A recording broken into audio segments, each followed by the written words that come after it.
Hi, today is such a great day to tune in to Tasha Smiles Daily. I'm going to be talking to Lindsey Bird. She's a candidate for YCCD District Area 6, and she's going to answer some questions of mine and give you a chance to get to know her when it's time for you to come vote in November. So please stay tuned. The sun and the moon up above us, shining down on the night. And there's something about the atmosphere, it just feels so right. Lindsey.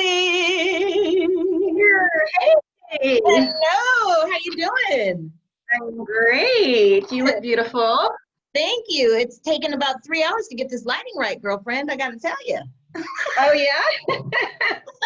What do you use for your lighting?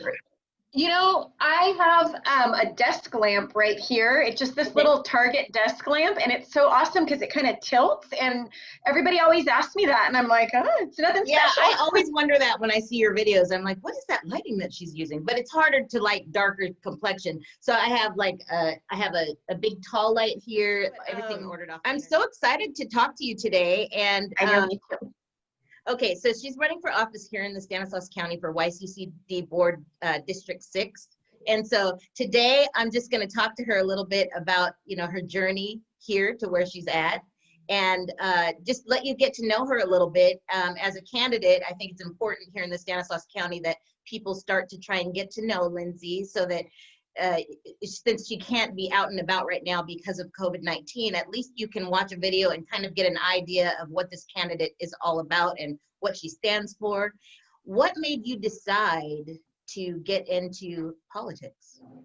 Sure. So my career path that led me here, I was a high school teacher for 18 years, if you count student teaching. 17 of those years at Davis. I did spend 1 year at Modesto High School, and I ended up becoming an advocate for English learners in our region, and was fortunate enough to be one of the teachers who developed and then taught at and then became the coordinator of the Language Institute, which served immigrant, refugees, and asylum-seeking students from all over the world that were brand new to our country.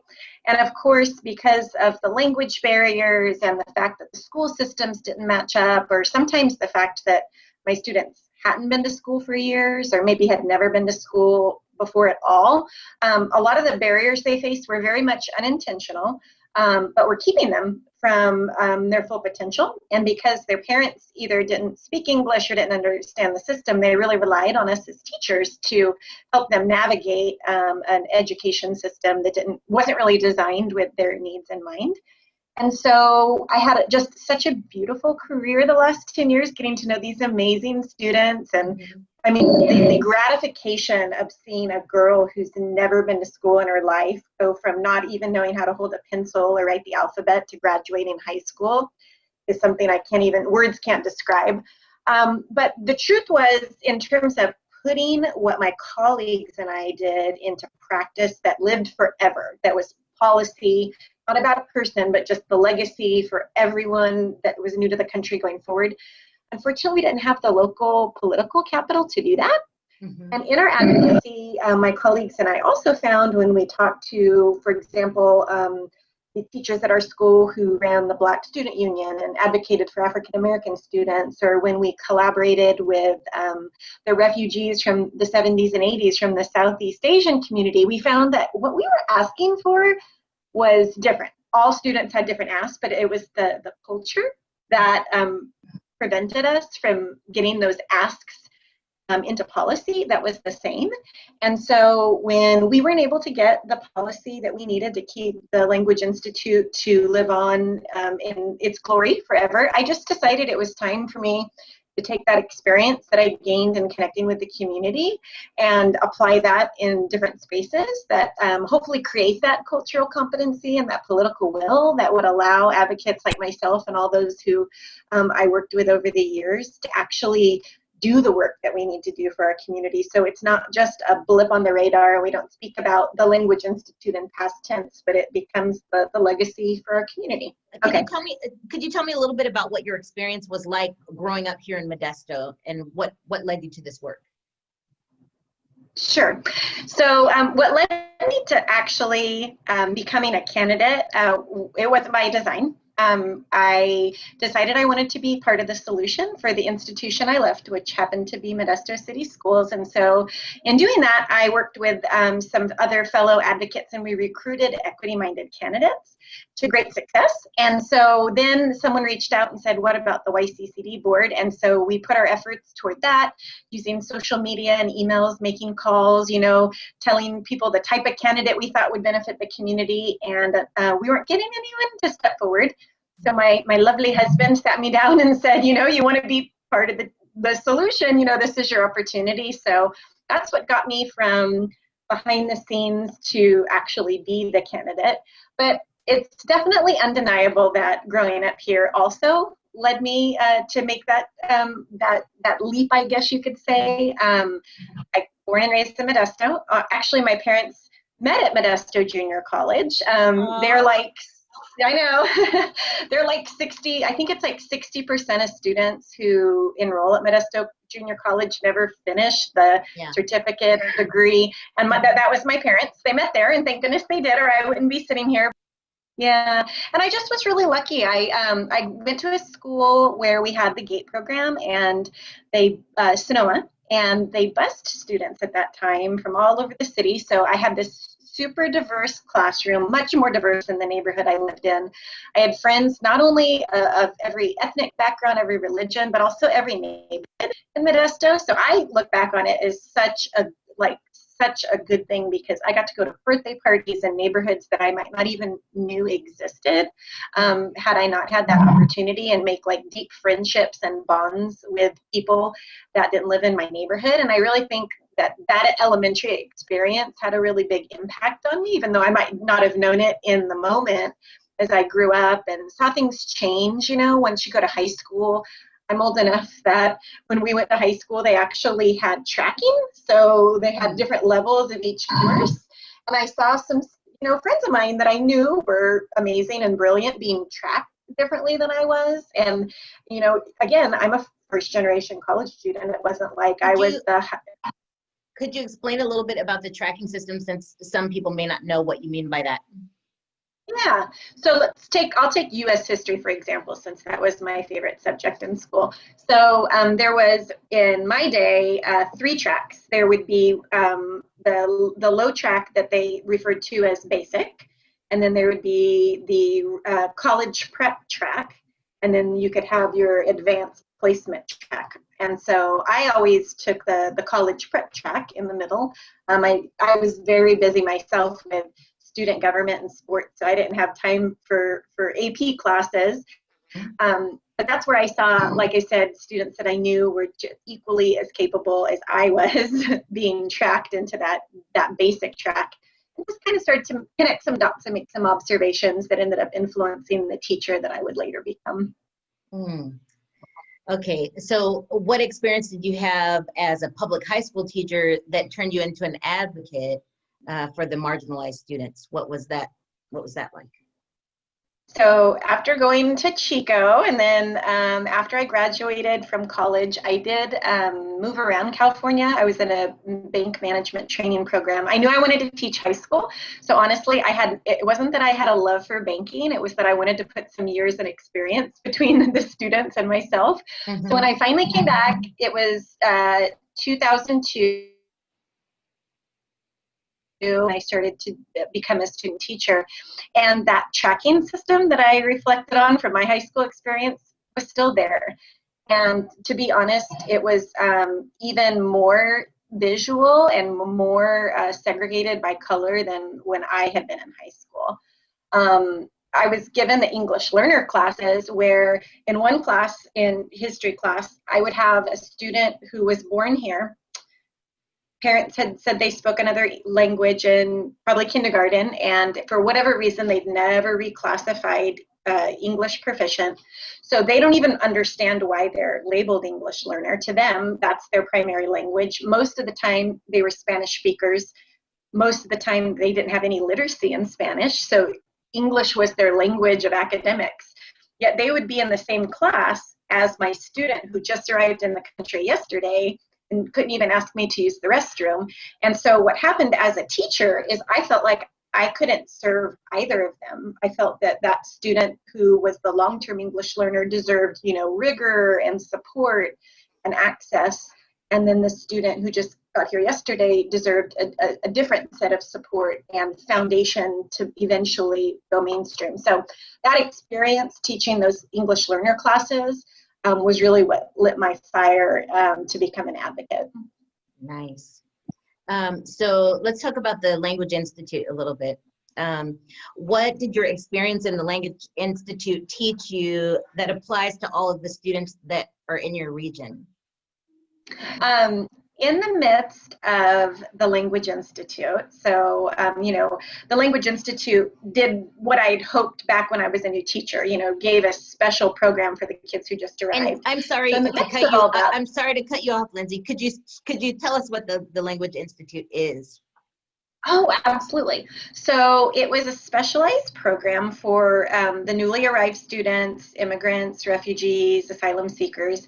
And because they had really unique needs, what happened is if they were at each comprehensive high school, that school didn't have the capacity to give them the specialized classes that they needed if it was 5 kids or 10 kids.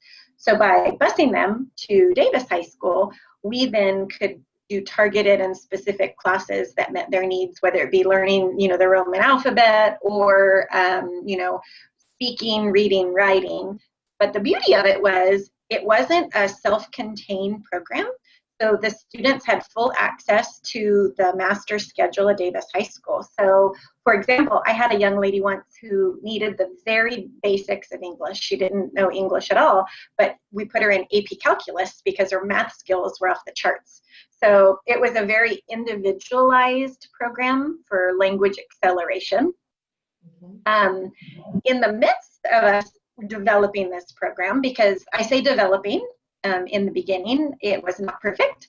What we did was, we took the issues as an opportunity for improvement by reflecting and thinking, okay, how can we better serve the students? We can't give up on them. I would say by 2013, we had really hit the ground running.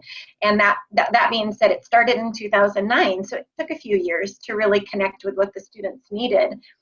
And in the midst of all that, the tracking system that I told you I didn't agree with was thankfully, eliminated.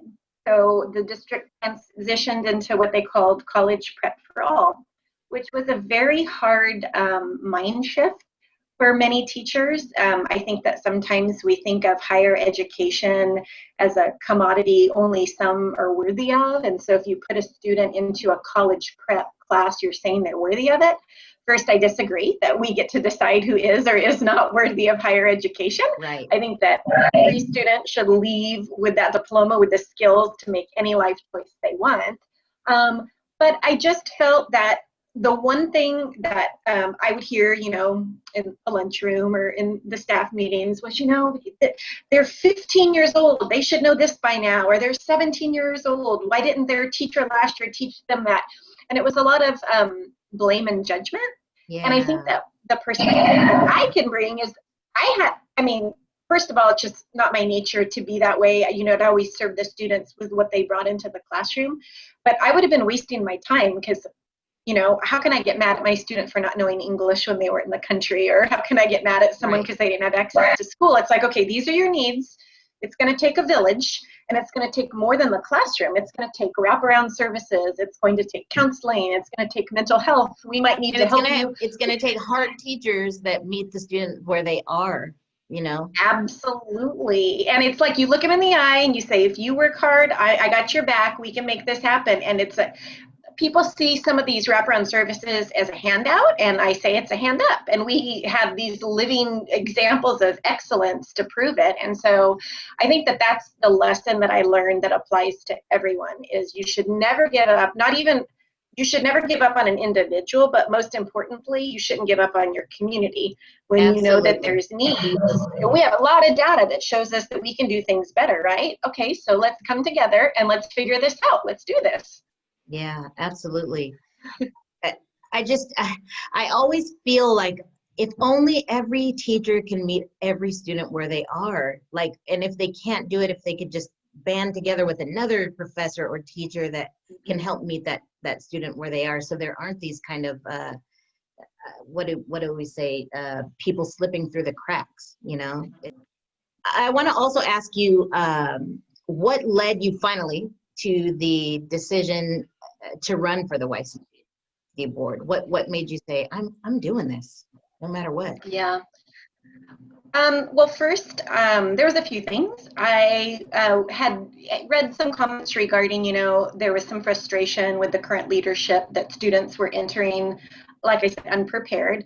And it kind of awoken, those emotions that I had from my high school teaching career about, okay, well, if they're unprepared, let's do something about it. Let's figure this out, especially when you consider higher education is a choice, right? So if that student is committed to self-improvement to the point where they've gone through all the hoops, because enrolling isn't easy, right? And then we should honor them by making sure that we support them. Again, just like my students, meet them where they're at, and here's your end goal, and it might not be easy. Let's work together to get there. And then I realized, as I was so lucky to meet so many faculty and staff, that the majority of the faculty and staff at Modesto Junior College really had the same philosophy I did. So, if the data is telling us we're not meeting the community need, and the faculty and the staff seem ripe, to make it happen, like if I can, and I mean, if I'm elected, I'm only one of 7 people. It's not like I'm going to come in and, change anything overnight. I don't want to, but I do think I offer a fresh leadership perspective of a vision of what is possible. I feel like a lot of the times around here, we think that demographics are destiny and that there's nothing more we can do. I think I look at that same data and I interpret it different. I think it's an opportunity because we have a long way to go. And I think with a different vision, with different leadership, with supporting the faculty and the staff, we can totally get there. And because I've advocated all around the state and the country, I've seen it. Like I've seen communities with demographics just like ours doing amazing things. And I just want to be part of that change here locally. That's great. So in closing, thank you so much for coming on here to share with the Stanislaus County and with California, really, what you're trying to do in running for the board. If you are the chosen person, the one that is elected, how would you get there? Where should people go to vote for you? When should they vote for you? That's a great question. Well, first, if you're not already registered to vote, do it as soon as possible. And even if you are, I highly recommend checking on your voter registration. I know I did, just because these are interesting times we're in. My name will be on the ballot November 3rd. So the same ballot that you get, for the president and all the way down to the local races. You can check and see if you live in my area, because my area 6 is not all of Modesto. It's central and northern Modesto. And I have a big picture of the area map on my website, which is Bird, B-I-R-D, for F-O-R, board, BOARD.com. And I will link that below. I'll link that for you. Excellent. Yeah, so if you go in there, you can see in detail my resume. You can see pictures of some of the amazing students that I referenced when I'm talking today. You can kind of get to know me better. And you can also send me a comment. There's a link for my email. So if you have a question or a suggestion, or if you, I've even been doing a lot of just Zooms, getting to know people, voters, students, hearing, what changes do you want to see? So reach out to me. I would love to connect with anyone willing to give me their time. Great. Thank you so much for coming on, Lindsey, and I wish you the best in this endeavor, and I'm sure you're going to do fantastic. You're a very wonderful person, and I'm so excited that you have a love for students and for all of the students that are second language or English as a second language learners. Is that the correct way to say it? I don't want to say it incorrectly, but how would I say that? Yeah, that's fine. English learners. Yeah, definitely. Yeah, definitely. Thank you for your heart for them, and thank you for all of that you do here in the community. Thank you for your many years of teaching in high school, and thank you for switching over and trying to make a difference in the world. I appreciate you, and many people out there do. Have a great day. Thank you. Thank you. I appreciate you too.